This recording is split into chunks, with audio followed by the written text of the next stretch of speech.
The Battle of Titan's Gate lasted exactly 4 hours and 17 minutes. Admiral Webb watched from the bridge of the UDEF Indomitable as another human destroyer vanished in a flash of plasma fire. His jaw clenched, but his voice remained steady as he issued retreat orders to the surviving vessels. Around him, officers worked with grim efficiency, their hands flying across holographic displays even as the deck shuddered from near misses. Webb had known this would happen. Earth's United Defense Fleet numbered 47 capital ships against over 500 Kryllian warships that had emerged from hyperspace like a swarm of metallic locusts. The math was simple, brutal, and undeniable. Humanity had encountered the Kryllian dominion only 6 months ago through a deep space probe, and in that time had learned one crucial fact. The Kryllians had conquered 314 species across 2 spiral arms of the galaxy. They did not negotiate. They did not compromise. They came, they overwhelmed, and they ruled. Commander Vex'thor observed the battle from the bridge of the Dominion flagship Eternal Supremacy with the practiced eye of a conqueror who had orchestrated 14 successful planetary subjugations. His scaled hide, a deep crimson that marked him as high-caste military, reflected the glow of tactical displays. The humans fought well, he noted with detached approval. Their weapons were primitive but effective, their tactics showed creativity, and their pilots demonstrated admirable courage. But courage meant nothing against numerical superiority and technological advantage. It never did. When the human admiral's retreat signal cascaded across all remaining vessels, Vex'thor allowed himself a moment of satisfaction. Some species fought to the last ship, wasting lives pointlessly. Others surrendered immediately, having no concept of honor. Humans, it seemed, understood the balance. They had fought hard enough to prove their worth, but smart enough to know when the fight was lost. 6 hours later, the communication arrived. Kryllian Dominion Command, this is Dr. Sarah Chen of the United Earth Government. We are transmitting an offer of unconditional surrender. We request safe passage for a diplomatic vessel to discuss terms and formalize the cessation of hostilities. Vex'thor's translator rendered the human language into Kryllian, and he replayed the message 3 times. Unconditional surrender. After only 1 battle. After only 6 hours. In his long military career, he had never seen such a swift capitulation from a species that had fought so competently. Perhaps humans valued life more than pride. Perhaps they were simply pragmatic. Either way, this would be the easiest conquest in Dominion history. He transmitted authorization for the diplomatic vessel and sent word to the High Command. The message he received in return was effusive with praise. War was expensive, even for the Dominion. A species that surrendered quickly saved resources, lives, and time. Vex'thor found himself already composing the commendations he would write for his officers when this operation concluded ahead of schedule. 3 days later, the human diplomatic vessel approached the Eternal Supremacy. It was small, unarmed, and unremarkable, a simple transport painted white with blue markings. As it docked and the airlock cycled open, Vex'thor stood in the reception bay with an honor guard of 12 soldiers, their ceremonial armor polished to mirror brightness. He expected perhaps 3 or 4 human negotiators, as was standard. 53 humans emerged from the vessel. They came in a precise formation, led by a woman of medium height with dark hair pulled back severely and wearing a simple black suit. Dr. Sarah Chen, Vex'thor assumed. Behind her came wave after wave of humans, each carrying multiple cases and containers. They moved with bureaucratic efficiency, setting up portable workstations and document organizers in the reception bay itself. Within 10 minutes, the military space had been transformed into something resembling an administrative office. Dr. Chen approached Vex'thor and extended her hand in the human greeting gesture he had studied. Her grip was firm, her eyes sharp and calculating. "Commander Vex'thor, thank you for receiving us. You bring many assistants," Vex'thor observed, his translator rendering the statement in flawless human English. "Legal team," Chen corrected. "We have a great deal of documentation to present." This should have been Vex'thor's first warning. Instead, he merely felt puzzled as the humans began stacking physical documents, actual paper, an archaic medium, on a table they had assembled. The stack grew to impressive height, easily over half a meter of bound pages. Chen gestured to the mountain of paper. "Commander, this is the terms of unconditional surrender and post-conflict protocols. It has been translated into Kryllian and verified for accuracy by our linguistic specialists. The document comprehensively defines the parameters of Earth's surrender and the subsequent occupation period." Vex'thor stared at the stack. "You are surrendering unconditionally. There are no terms." "We are surrendering unconditionally," Chen agreed with a slight smile. "These documents simply define what that means under human conventions, international law, and established protocols for military occupation. We want to ensure clarity and mutual understanding to prevent unfortunate misunderstandings." In Vex'thor's experience spanning 42 years of military service, surrender meant simple submission. The conquered obeyed the conqueror. Resources and labor were appropriated as needed. Resistance was punished. It had always been this way. The concept of rules for surrender was alien to him, almost paradoxical. But the humans seemed anxious and earnest, and Vex'thor interpreted this as their way of processing defeat. Some species built monuments to their fallen, others engaged in lengthy funeral rites. Perhaps humans needed legal frameworks and documentation to cope with their loss. It seemed harmless enough, and denying them might provoke the resistance he hoped to avoid. "Very well," he said. "I will review your documents." "Actually, Commander, we need your signature acknowledging receipt and agreement," Chen said, producing a tablet with a digital signature field. "Standard protocol for any international agreement." Vex'thor took the tablet, glanced at the first page of the document displayed there, something about definitions of military versus civilian targets, and pressed his claw to the signature field. The humans had surrendered. What did these papers matter? He was the conqueror. They would obey regardless of what was written. Chen's smile widened slightly as she took the tablet back. "Excellent. We've prepared copies for your records. My team will be establishing the Compliance Coordination Network to help facilitate communication between your occupation forces and Earth's population. We want this transition to be as smooth as possible." As the humans departed with perfect professional courtesy, leaving behind 847 bound documents and 17 data drives, Vex'thor felt a moment of cognitive dissonance. He had just accepted the surrender of an entire planet, yet somehow he felt as though he had signed a contract for services he did not fully understand. He shook off the feeling and transmitted to the High Command. "Earth has surrendered. Beginning occupation operations." The first Kryllian troops landed in New York, London, Tokyo, Moscow, Mumbai, Sydney, and 40 other major cities simultaneously.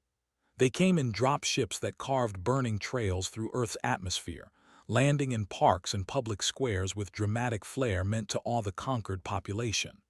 Thousands of soldiers disembarked, their weapons held ready, expecting either terrified submission or desperate resistance. What they encountered was bureaucracy. Lieutenant Carr, a young officer on his second conquest assignment, led his unit into London expecting to commandeer the large governmental building his tactical display marked as optimal for regional command headquarters. Instead, he found a delegation of humans waiting on the steps, led by a small man in a gray suit holding a tablet. "Good morning, Lieutenant," the man said in accented but serviceable Kryllian. "I'm James Morrison, liaison for the London sector. Welcome to Earth. I understand you wish to establish headquarters in Parliament." Carr's mandibles clicked in surprise. "You speak our language. We've been studying since first contact. Now, about Parliament, I'm afraid there's a procedural issue. Under Article 12, Section 4, Subsection C of the surrender document, civilian governmental buildings can only be requisitioned for military use after providing 30 days' notice and securing alternative facilities for displaced governmental functions. I have the forms here if you'd like to begin that process." Carr stared at the human. "We are the occupation force. We take what we require." Morrison's smile never wavered. "Of course, Lieutenant, we are fully committed to compliance. However, Commander Vex'thor did sign the surrender document, which means all Kryllian forces agreed to its terms. I'm simply helping ensure we're all following the proper protocols. Violations could create complications. The word violations hung in the air with unexpected weight. Carr did not know what complications the human meant, but something in Morrison's tone suggested they would be significant. And the human was correct. Vex'thor had signed something. Carr was not about to create an incident on his first day by potentially violating an agreement his commanding officer had made. "Show me an acceptable building," he growled. This scene repeated itself across the planet with minor variations. In Mumbai, Kryllian forces attempting to requisition food supplies were presented with Article 23, which required occupying forces to maintain preoccupation caloric intake levels for civilian populations, and mandated that any seized supplies be replaced with equivalent nutrition. In Tokyo, a major trying to establish a curfew was informed that Article 17 required 72 hours notice for any movement restrictions, with exemptions for emergency services and essential workers. The Compliance Coordination Network, headed by Dr. Chen and staffed by thousands of lawyers, bureaucrats, and trained volunteers, operated from offices in every major city. They published daily bulletins explaining Kryllian orders and the proper protocols for compliance. They offered assistance to Kryllian officers confused by the labyrinthine requirements, and they documented everything. Every interaction between Kryllian forces and human civilians was recorded. Every order issued was logged with timestamp and location. Every action taken was photographed, witnessed, and filed in triplicate. The humans had created a paperwork panopticon, and the Kryllians found themselves drowning in it. Commander Vex'thor began receiving complaints within the first week. His officers reported that simple tasks took hours because humans insisted on proper documentation. Supply requisitions required forms that had to be filed with the Compliance Coordination Network. Troop movements needed advance notification per Article 47. Even minor disciplinary actions against humans required written justification and review. "Just ignore their papers," Vex'thor ordered his increasingly frustrated subordinates. "We are the conquerors. Do what is necessary." But the humans had an answer for that too. When Kryllian forces began bypassing the required protocols, the Compliance Coordination Network published violation reports, detailed documents listing every breach of the surrender agreement, complete with evidence, witness statements, and references to the specific articles violated. The first violation report, published at the end of Week 2, documented 47 incidents. It was transmitted not only to Vex'thor but broadcast to every human settlement on Earth and the orbital colonies. At the bottom of the report was a counter. Days since surrender, 14 documented major violations, 47 threshold for Article 7 activation, 100 violations or 3 mass casualty events current status. Surrender valid. Vex'thor read the report with growing unease. He pulled up the surrender document for the first time since signing it and began reading properly. What he discovered horrified him. The document was not a simple capitulation. It was a comprehensive legal framework that defined acceptable and unacceptable conduct for occupying forces, with specificity that seemed almost paranoid. There were articles about environmental protection during military operations, sections on workers' rights for humans conscripted into labor, detailed protocols for treatment of prisoners, wounded, children, elderly, and non-combatants, requirements for maintaining infrastructure, healthcare systems, and educational facilities, rules for evidence gathering and due process if humans were accused of resistance activities. The humans had built a cage of law around the occupation, and Vex'thor had locked himself inside it by signing.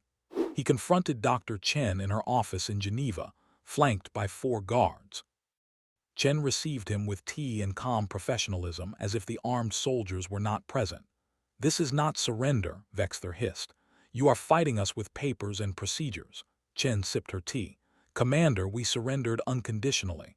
We follow every order that does not violate the terms you agreed to. If you find the terms restrictive, perhaps you should have read them before signing." No species has ever done this. No species you conquered was from Earth, Chen replied.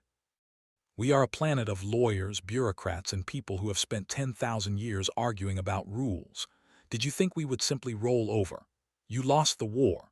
We lost a battle, Chen corrected. The war is ongoing. We're simply fighting it differently now. Every day you occupy Earth in violation of the terms is another day you prove you cannot be trusted to govern civilized beings. We're documenting everything, Commander. History will know what kind of conquerors you are. Vex'thor wanted to arrest her, but he knew it would only create another violation for her people to document. He left feeling as though he had lost an engagement despite having all the military power. By the end of the first month, the occupation had settled into a tense rhythm. Kryllian forces maintained control through military presence, but every action was contested through legal challenges and bureaucratic resistance. Humans complied with orders in the most literal, unhelpful way possible. When told to assemble for labor assignments, they assembled, then requested the proper forms for work duty, safety equipment per Article 31, and clarification on working hours and compensation, as outlined in Article 29. The Kryllians were conquerors trained for combat, not administrators prepared for governance. They had no framework for this kind of resistance. Some officers began reading the surrender document, trying to understand its Byzantine provisions.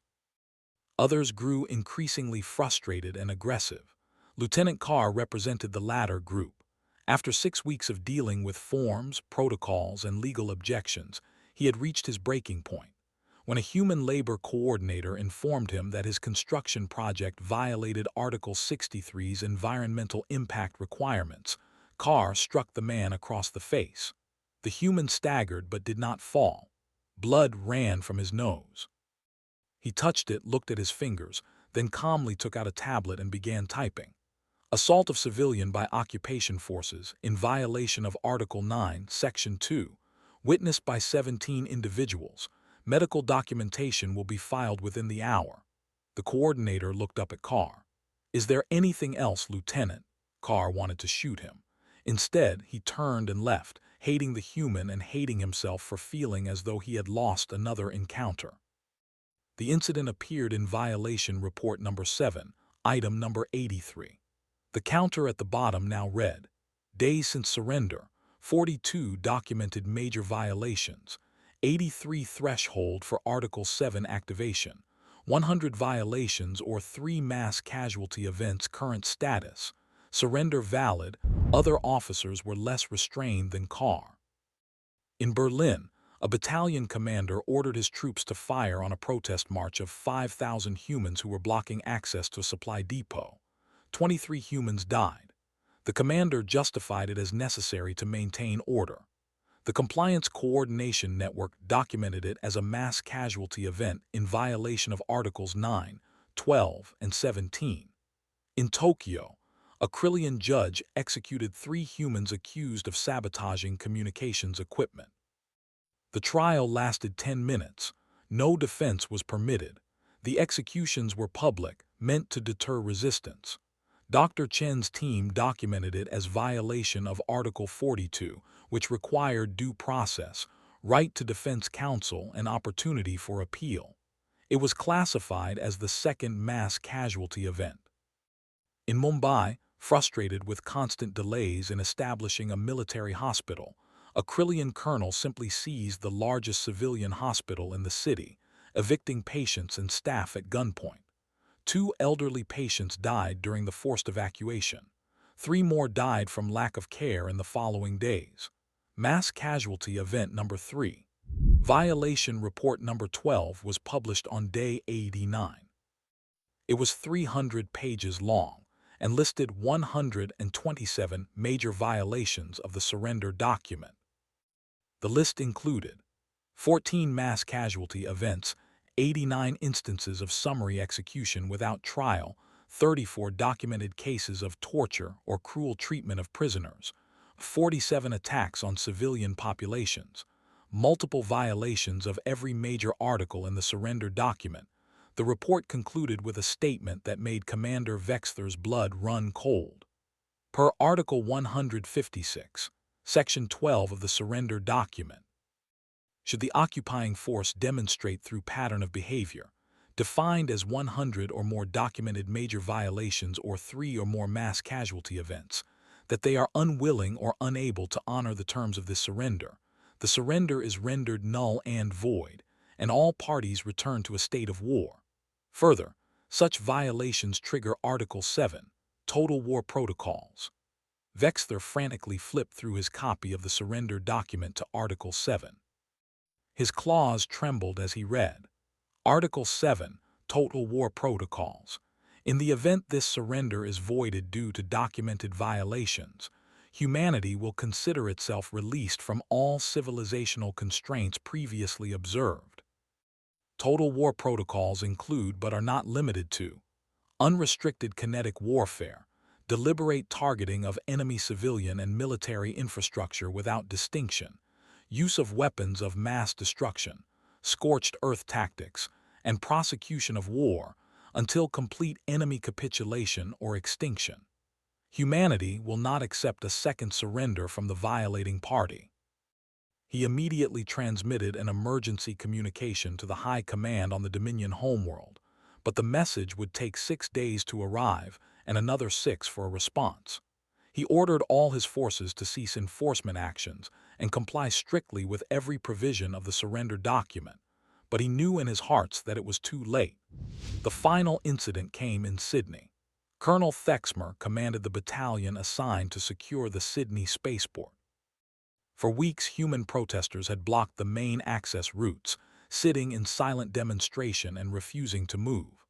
They cited Article 17, which prohibited forced relocation of civilians without proper evacuation orders and alternative housing arrangements. Vex'thor had filed the required paperwork, but the humans claimed it was incomplete. More forms were needed, more procedures, more delays. On day 96, Vex'thor snapped. He had lost subordinates to human sabotage disguised as accidents. He had spent countless hours on paperwork that led nowhere. He had watched his troops demoralized by an enemy that fought with lawyers instead of weapons. When the protesters refused to move yet again, citing some subsection of some article, something inside him broke. "I don't care about your papers anymore," he announced in clear English. "I don't care about your articles and protocols. Move, or we will move you." The protesters, 10,000 strong, did not move. Vex'thor gave the order to fire. The shooting lasted 90 seconds. 847 humans died, including 200 children who had been brought by their parents to witness peaceful resistance. The bodies lay in neat rows where they had been sitting, their protest signs still clutched in dead hands. Vex'thor reported the incident to Vex'thor as suppression of violent resistance. Vex'thor knew immediately it was no such thing, but by then it did not matter. Dr. Sarah Chen stood in the ruins of Sydney Harbor, surrounded by bodies covered in white sheets. Her face was composed, but her eyes held something ancient and terrible. She held a tablet, and her fingers moved across it with practiced efficiency, documenting everything one final time. She transmitted the final report to Commander Vex'thor, to every Kryllian facility on Earth, and to the Dominion High Command via captured communication arrays. Then she transmitted it to every human settlement on Earth, Mars, the Belt colonies, and the generation ships that had left Sol decades ago. The message was simple: violation report final. Total documented major violations, 127. Mass casualty events, 14, including the Sydney Harbor Massacre.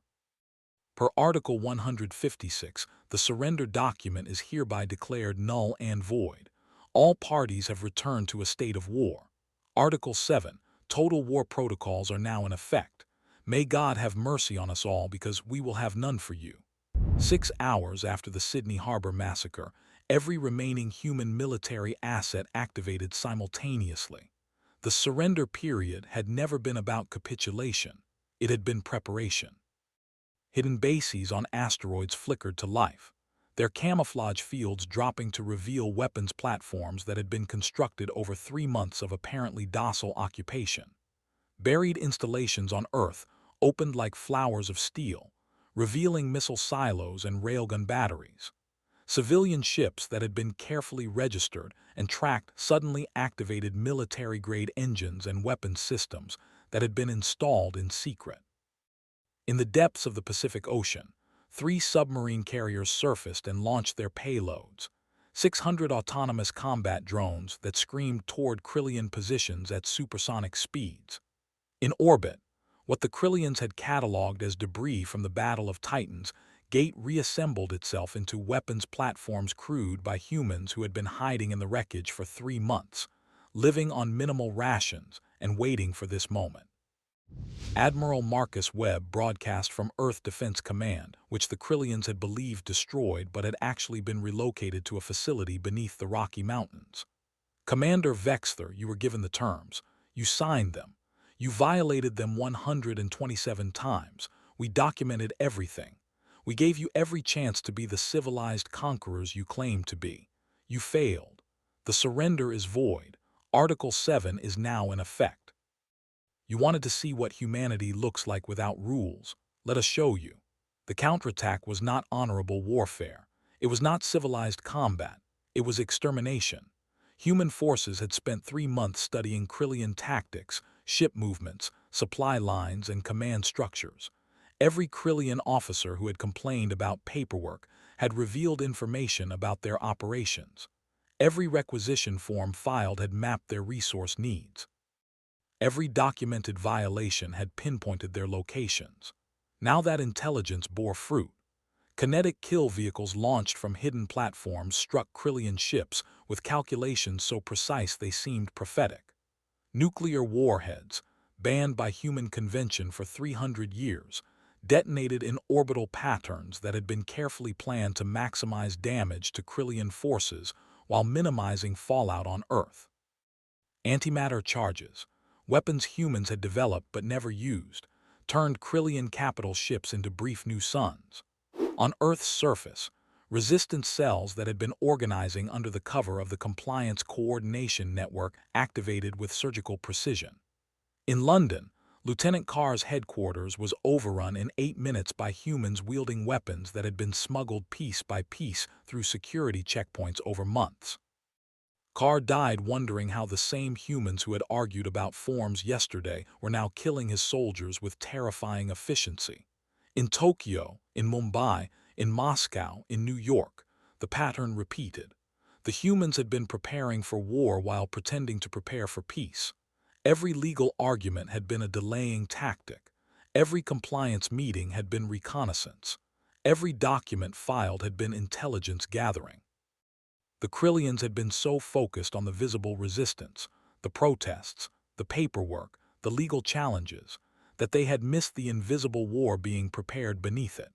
Commander Vex'thor watched his fleet die from the bridge of eternal supremacy. Ships that had survived 3 centuries of conquest vanished in nuclear fire. His ground forces transmitted desperate pleas for evacuation as human forces overran their positions.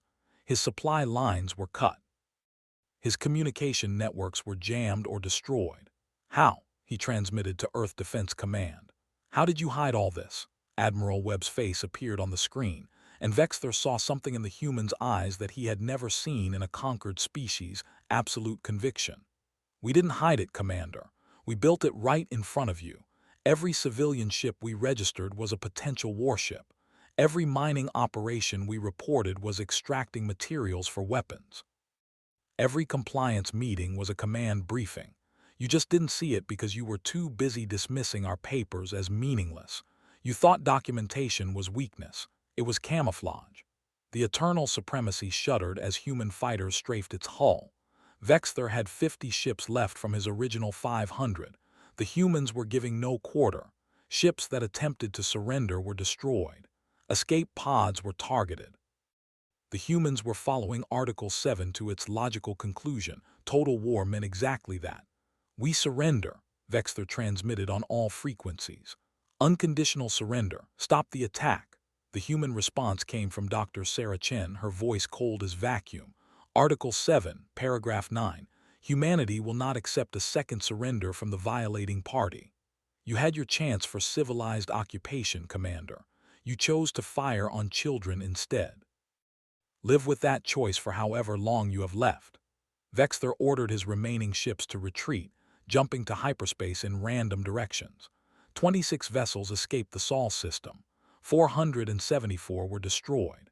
The Earth campaign, which was supposed to be the Dominion's easiest conquest, had become its worst defeat. The battle raged for 2 weeks. Human forces pursued fleeing Kryllian ships beyond the heliopause, hunting them through asteroid fields and around gas giants. No mercy was offered because Article 7 permitted none. The humans fought with the methodical efficiency of accountants tallying debts, and each Kryllian death was an entry in a ledger that would balance only when the account was settled in full. When the last Kryllian force in the Sol system was destroyed or captured, Admiral Webb transmitted a message to all known space, broadcasting on every frequency the Dominion used. This is Admiral James Webb of the Human Defense Forces. Let this be a lesson to any species considering aggression against humanity. We will always offer terms. We will always give you the rules. We will always show you the civilized path. But if you violate those terms, if you prove you're incapable of following the rules of war, we will show you what humanity looks like without them. The Kryllian Dominion came to Earth with 500 ships. 26 escaped. They will tell you what happened when they mistook our civilization for weakness. We document everything, we remember everything, and we always collect our debts. Commander Vex'thor survived the campaign. His escape pod was recovered by a human patrol ship, and he was brought before Dr. Sarah Chen in a chamber that had been converted into a courtroom. War crimes trials were being prepared. The humans, even in the midst of total war, kept records and followed procedures. Vex'thor, broken and defeated, asked the question that had haunted him since the moment the surrender was voided. Why? Why the document? Why the charade of surrender? You were preparing for war the entire time. Dr. Chen, who now served as humanity's chief war crimes prosecutor, arranged papers on her desk before answering. Even now, surrounded by evidence of the most brutal combat humanity had ever waged, she maintained her bureaucratic precision. Because we needed time, she said. Time to prepare, time to study you, time to coordinate. But more importantly, we needed to prove to ourselves and to the galaxy that we tried. We gave you the rules. We showed you how civilized beings conduct occupation. We documented every chance we gave you. When we destroyed your people, no one could say we didn't try peace first. You tricked us. No, Commander. We told you exactly what would happen if you violated the terms. Article 7 was on page 812 of the document you signed. You just didn't believe us. You thought mercy was weakness. You thought our rules were suggestion. You learned the truth. Human mercy isn't weakness, it's a choice. And when you prove you don't deserve it, we stop offering it. My people will retaliate. The Dominion has conquered 300 worlds. Chen smiled, and it was not a kind expression. Your people are currently losing battles on 17 fronts. Humanity sent the generation ships we launched decades ago detailed intelligence on Kryllian tactics and weaknesses. They're sharing that information with every species you've conquered. Turns out 300 enslaved civilizations are very interested in detailed documentation of Kryllian violations of civilized conduct. We're not just fighting you, Commander. We're providing everyone you've ever conquered with the evidence and tactics they need to fight you too. Vex'thor felt the full weight of his failure. He had not just lost a planet. He had handed humanity the weapon it needed to destroy the Dominion, documentation of exactly how the Kryllians violated the very concept of civilized warfare. The Dominion will fall, Chen continued. Perhaps not today, perhaps not this year, but it will fall because you never learned that civilization isn't weakness. It's a framework that allows different species to coexist. When you violated that framework repeatedly and with deliberation, you proved you have no place in a civilized galaxy. We will not rest until every species you've conquered is free and every Kryllian military leader is held accountable. She stood and gathered her papers. You're scheduled for trial in 3 weeks. I suggest you use that time to review the documentation we've prepared. It's comprehensive. We are, after all, a species of lawyers and bureaucrats. We document everything. 6 months after the Battle of Sydney Harbor, the Kryllian Dominion offered unconditional surrender to the coalition of free worlds, an alliance of 73 species that had been conquered by the Dominion and liberated by intelligence and tactics shared by humanity. The Dominion's military had been shattered across a dozen systems. Their leadership was in chaos. Their client species were in open rebellion. The surrender was accepted, and Dr. Sarah Chen personally delivered the surrender document. It was 15,000 pages long and included provisions for war crimes trials, reparations, humanitarian oversight, gradual democratic transition, and detailed monitoring of Kryllian military capabilities. The Kryllian interim government, chastened and desperate, read every page before signing. In Geneva, Dr. Chen stood before a memorial wall in the atrium of Earth Defense Command. The wall was black granite, and carved into it were the names of every human killed during the Kryllian occupation, all 42,317 of them. The Sydney Harbor victims were listed first, each name carefully spelled out, from 8-year-old Emma Rodriguez to 93-year-old Hiroshi Tanaka. Chen's assistant, a young lawyer named Michael Tors who had lost his sister in Berlin, stood beside her. "Did you know they'd violate the surrender?" he asked quietly. Chen was silent for a long moment, staring at the names. "We hoped they wouldn't," she finally said. "We planned for if they did. That's what makes us human. We prepare for the worst while hoping for the best, and we always document everything. Was it worth it, all those deaths to prove a point?" "We didn't kill them," Chen said, her voice hard. "The Kryllians did. We gave them the rules. We gave them every chance. They chose violence over civilization. What we did was ensure that their choice cost them everything, and that the galaxy would know exactly what they chose and why." She placed her hand on the granite, feeling the engraved letters under her palm. "These people died so the galaxy would know that humanity keeps receipts. We remember. We document. And we will never allow those deaths to be meaningless." The Kryllian Dominion thought they were conquering one more planet. Instead, they provided the evidence we needed to justify their complete defeat. That's the power of documentation, Michael. It outlasts weapons. It outlasts empires. It becomes history, and history never forgets. Across the galaxy, on 300 worlds, newly freed species were establishing their own versions of the Compliance Coordination Network, bureaucratic frameworks to ensure that occupation never happened again without documentation, without accountability, and without consequences for violations. Humanity had taught the galaxy a lesson, and the lesson was simple. Civilization requires paperwork, rules require enforcement, and mercy requires documentation so that, when it is violated, justice can be precise and comprehensive. The Kryllian Dominion had learned that lesson too late, but they would never forget it. Neither would anyone else.